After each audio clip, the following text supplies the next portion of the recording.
Hi, welcome to Rules Challenge. My name's Carter Maxwell, and in this episode we're going to be taking a look at the game Dominant Species Marine. Now I have to say before we get started that I've been particularly excited to do this video. The original Dominant Species was one of my first great loves of the hobby. And in fact, it was the first board game I ever pre-ordered. I think that probably would have been back around 2009 or so. I really struck gold with that one. And I've been really excited for this one to come out. It's been out a while now, but I'm finally getting around to making a video about it. Now for those of you who are completely new to the show, just to give you a quick overview of how this works, it's basically just a test of your understanding of the rules. I'll run through a series of moves in a real game situation, and after each turn I'll just pause and ask legal or illegal. And then you have just a couple seconds to answer, so you could pause the video then. I'll go on and answer the question and give some explanation. So if you're a veteran of the game, you can kind of just use this as a puzzle, like doing the daily crossword. But it's really designed for new players. I do focus all my examples on things that people truly do struggle with, either they are confused about in the rules or just tend to forget while they're playing the game. So it also works kind of as a training for new players and as a video FAQ. One other thing I need to mention before we get going, I'm not going to be using any of the trait cards in the game. I think they're great and they add a lot of interest to the game, but for this sort of video, it's just too much to keep track of having to worry about, while I'm trying to show you things on the board, whether or not there's a trait card in play on one of the player boards that might affect things. So they'll be out of the game. Everything you have to worry about will be right in front of you on the map or on the action display or in the evolution cards. As usual, we're already well into the game. There's a lot of terrain tiles and species that have been added, and species have spread across the map. And now we're around to the crustacean's turn, so we'll start with her.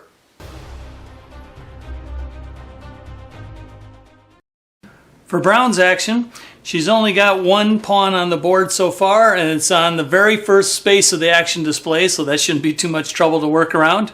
She'll put a basic pawn in the smoker vent space of the Autotrophs action, and she'll select the worms element.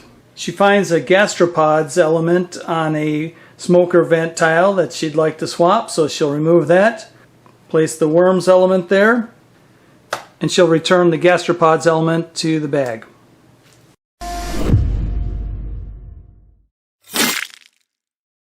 That move is illegal because the crustaceans basically did a combination of the two Autotrophs actions. Just to briefly review what those options are, the first is you can select an element in the box that's on the type of tile that you've placed your pawn on. So in this case, on a smoker vent tile. So let's say the crustaceans selected the sponge element. They could then find a sponge element next to a smoker vent, remove it from that tile, and put it in the elements bag. The second option, which the crustaceans mostly went with, was you can select an element in that box and actually take it out of the box and then swap it with an element on the board on a smoker tile. The problem with what the crustaceans did is they took that gastropods element away and then moved it to the elements bag. But it's a true swap of those elements. You not only put the new one on the smoker tile, but the one you remove, you put into the Autotrophs box.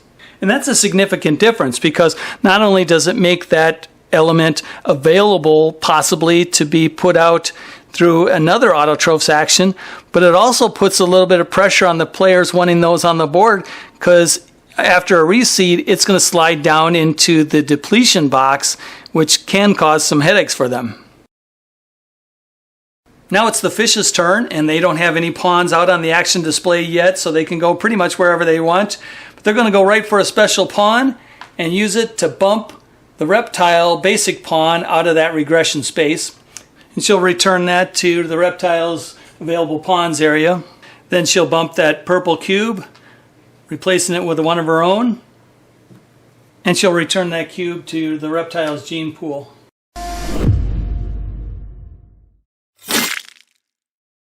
That move is illegal because a cube in the regression action space can't be bumped.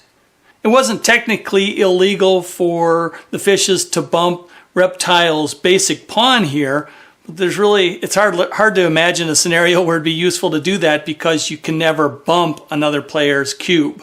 This has been confirmed by the game's developer Kai Jensen online, and is perfectly consistent with the fact that the rulebook really doesn't provide any mechanism for bumping cubes from here, only removing them during a reseed event.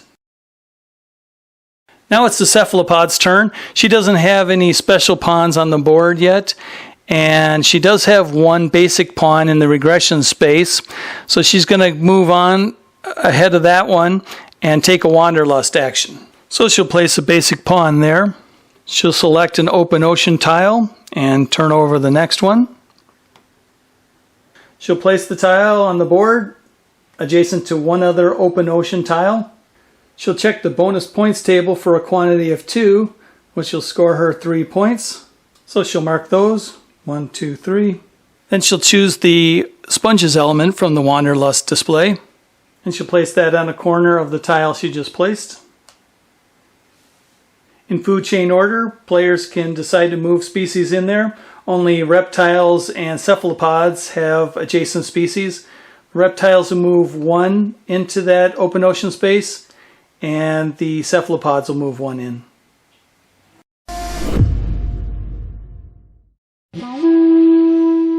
There are a couple things I wanted to point out here. One's pretty minor, but I did want to note that you do actually have to reveal the next tile before you even place the tile from the Wanderlust action, which usually works to your advantage. Generally, you'd want to see what's coming up next, because on a rare occasion, that could affect your placement decision when you see what's going to be coming out next. The main point of this example, though, was to talk about something that does confuse a lot of people, and that's the bonus point scoring for adjacency when you place that new tile. Here's what the rulebook says. Gain bonus VPs based on the number of same type tiles that are or are adjacent to the newly placed tile. And people sometimes just focus on the clause in there that says are adjacent to, so they'll think, oh, okay, same type tiles adjacent to it, that's 1, I get bonus points for 1. But the rule does say to include the newly placed tile. So really it should be the one you've placed plus however many are of the exact same type that are adjacent to it. In this case, that would be 1 more for a total of 2. Bonus points table says score 3 points for that. Now it's the reptiles' turn, and due to being bumped by the fishes earlier, they don't have any pawns on the board right now. So they're going to go ahead and take a basic pawn and place it next to the sun in the speciation action. They'll select the sun element surrounded by all these land tiles. Land tiles allow you to place 1 species, so reptiles will place 1 new species on each of those 3 land tiles. And then to wrap up her turn, she'll remove that sun element and return it to the elements bag.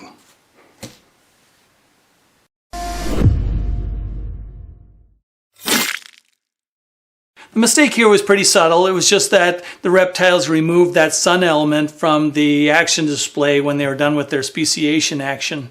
People just sometimes assume that, once they've used an element, that it gets removed from the board. But it's important to leave it there because, a special pawn could bump this pawn and to use that. Or after reptiles retrieve their pawns, this would become available again. And having that sun element out there could really affect other players' ability to get their species out on the board.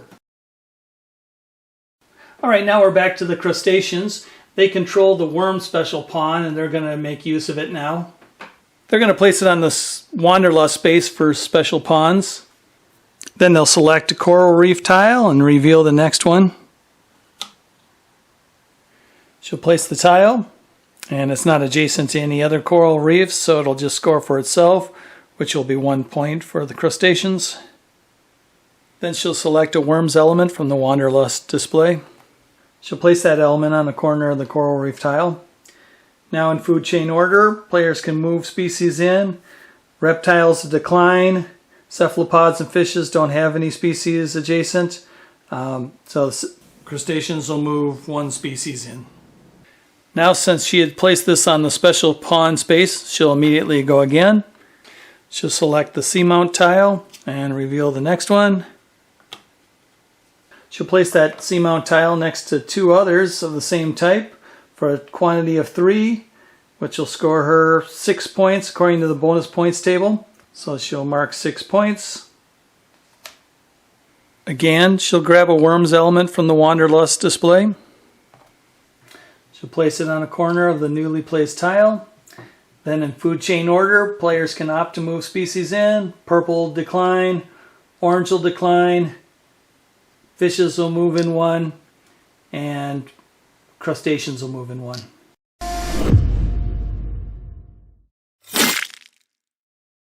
The thing the crustaceans did wrong here was the way they handled that special pawn space. That green arrow doesn't mean do another Wanderlust action. It means take another turn. And taking another turn means either placing a new pawn to take a new action or retrieving pawns. In this case, the crustaceans didn't even place a new pawn. They just did the Wanderlust action all over again. Now, it's theoretically possible for them to do a second Wanderlust action, but since they've got this pawn here, they'd either have to place a basic pawn farther down the action display, or if they had an additional special pawn, they could go here or bump orange out of there. They didn't even have another special pawn, so it was impossible for them to do this Wanderlust action again. The key point, though, is that it means take another regular turn. Now we're back around to the fishes, and the only pawn they've placed so far is the special pawn in the regression action. So they're going to go ahead and place a basic pawn up in the depletion space. They only have one choice, that's a sun element. So they'll remove a sun element from the board and place it in the bag. That makes these reptile species up here now endangered, so she'll go ahead and remove them from the board and place them out of the game.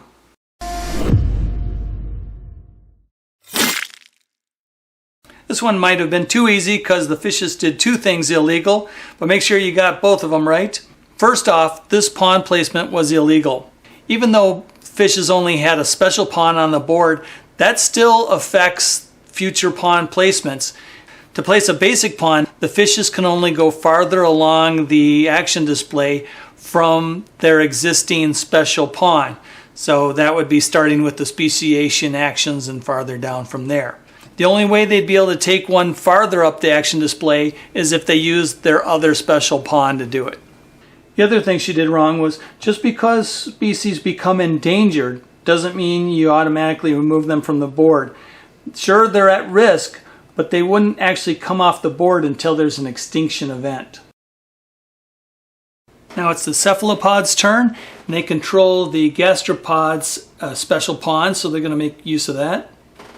She'll place it on the Tectonics special pawn space. She wants to place it on this open ocean tile, so she'll set aside all the species there and place a smoker vent there. That's adjacent to 2 other vents for a total of 3. Per the bonus points table, that's worth 6 points, so she'll mark those.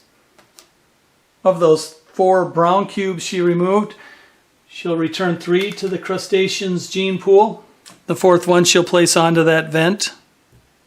Then she'll take one of her species from the eliminated pile and place that on the new vent as well. And double checking ownership of the survival card, there's only 4 total species in the game on vents, and 3 of them belong to the crustaceans, so they hang on to the card.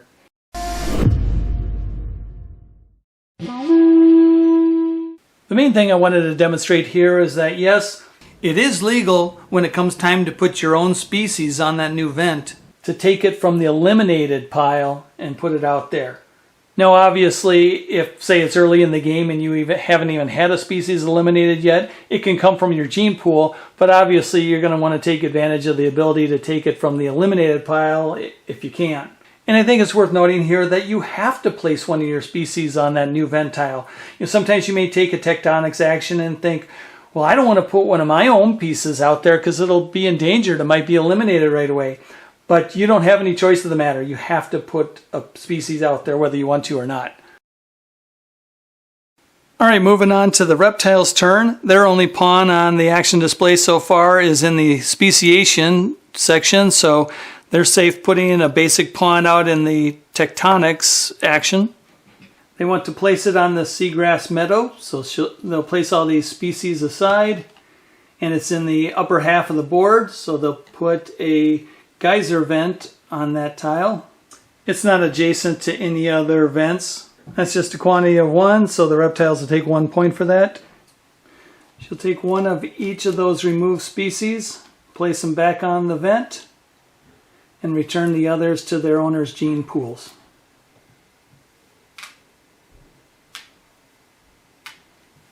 Then she'll place one of her own eliminated species out onto that vent. Then double checking ownership of the survival card, Brown still is in the lead for that.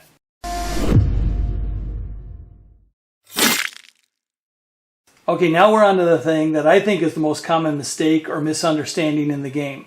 When taking a regular Tectonics action, the vent tile has to be placed on a tile on the edge of the map, not just on the edge of the existing terrain tiles. When the rulebook says on the edge of the hex grid, it's talking about these drawn hexes on the board where terrain tiles can be placed.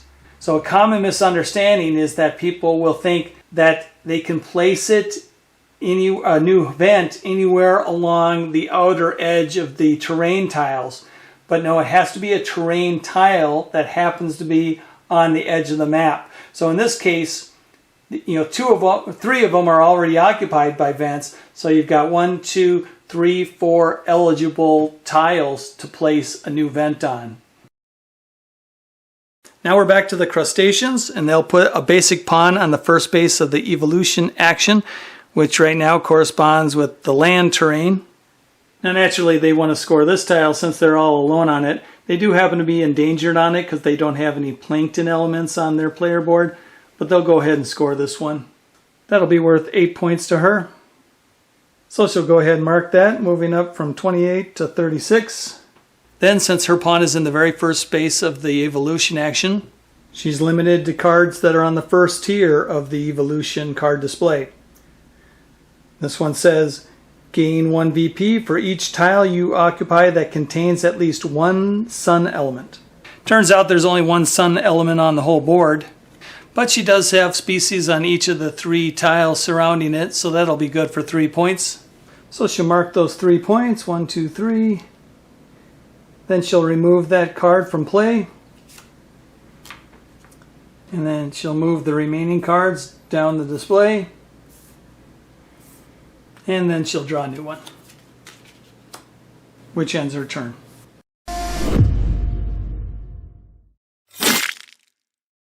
Remember, you can only resolve an evolution card if you have a thriving species on the tile you scored. If you have no species present on the tile or they're endangered, you do not get to resolve an evolution card. Here, the tile the crustacean scored only had a plankton element on it. They don't have any plankton on their player board, so they were welcome to score that tile, but they were not then eligible to resolve an evolution card. And remember that the converse of that is true. If you do have a thriving species present, then you must resolve an evolution card.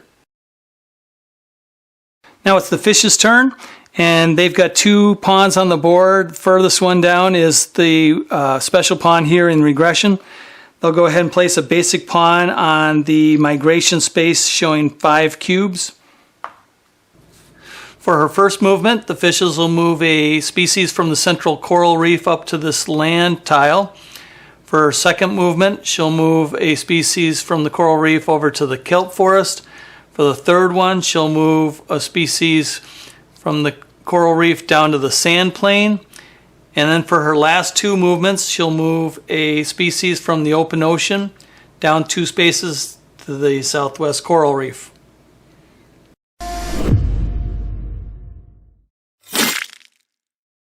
The mistake was that the fishes moved this species twice, all the way from open ocean down through the seamount to the coral reef. The migration space isn't telling you how many movement steps you're allowed, it's telling you how many cubes you can move to an adjacent tile. Alright, now we're on to the cephalopod's turn. The farthest she has a pawn down the action display is on Tectonics, so she'll go ahead and place a basic pawn on the number 4 space of the evolution action. And that corresponds with a sand terrain. There's only 1 sand plain tile on all of Earth right now, so obviously she'll score this one. There's one fishes species there and one cephalopod species there. According to the food chain, cephalopods win, so she'll get the 3 points and the fishes will get the 2. So we'll mark those. 1, 2, 3. 1, 2. Cephalopods definitely aren't endangered on that tile, so she can go ahead and resolve an evolution card. She's on the number 4 spot of the evolution action, so she can pick from any of the first 4 cards. She'll do the one in the number 4 slot called Niche Construction. That says move an element on Earth to another location. So she's going to choose this worm element here down on the coral reef and move that down to this corner between all these vents. She'll remove the card she used from play, slide cards down to fill that empty space, and then draw a new card. And that's Fecundity, and that has a survival event on it. The survival card is still held by the crustaceans. There are a total of 5 vents in play right now, and the crustaceans occupy 3 of them, here, here, and here. Per the bonus points table, that's worth 6 points, so we'll go ahead and mark those. And that'll end the cephalopod's turn.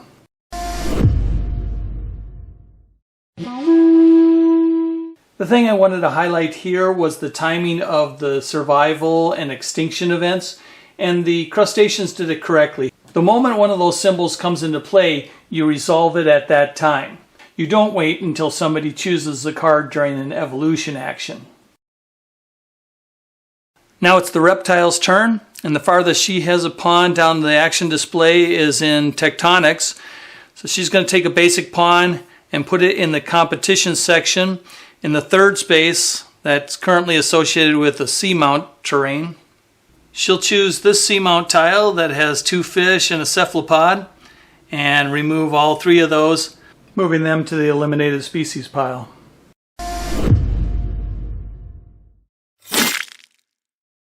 That move was illegal because the reptiles weren't present on the seamount. They would have to have at least 1 species there in order to do a competition action on that tile. And the thematic name helps me remember that. It's a competition action where you're out competing other species, not just a death reigns from above action or something like that. Alright, now we're back to the crustaceans, and they're going to use a basic pawn to take a domination action. She wants to try to dominate the algae element, which currently has a target level of 3. She currently has 1 algae element on her player board. There are just 2 algae elements on Earth right now. She occupies all 3 tiles that this one is on, and she occupies 2 of the tiles that this one is on, for a total of 5. Those 5 times the 1 algae element on her player board gives her a dominance value of 5, which beats the target number of 3. So she'll go ahead and take that control marker from the fishes along with the special pawn. And then she'll adjust the target marker from 3 to 5.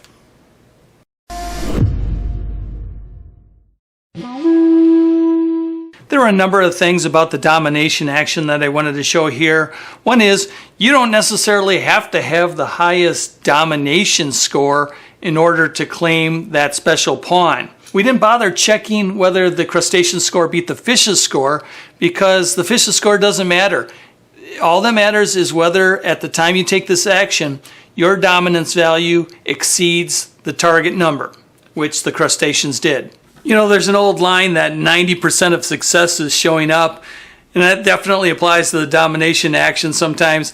It doesn't necessarily matter how great your domination score is if you don't take the action, and you can take the action and get control of a special pawn with not necessarily a great score. All you have to do is beat the current target marker. And a quick reminder, the crustaceans were able to grab that special pawn right away because it happened to be in the fish's available pawns area. If the fishes had played it into this display area though, the crustaceans wouldn't actually be able to get their hands on that pawn until they themselves took a retrieve action. And then the last thing I wanted to touch on for the domination action is sometimes people wonder if it's legal to take that action for an element where you already control this special pawn. And the answer is yes. The requirement is only that your dominance value for that element exceed the current target number. All right, I think that's a good place to wrap things up. Hopefully you got something useful out of the video.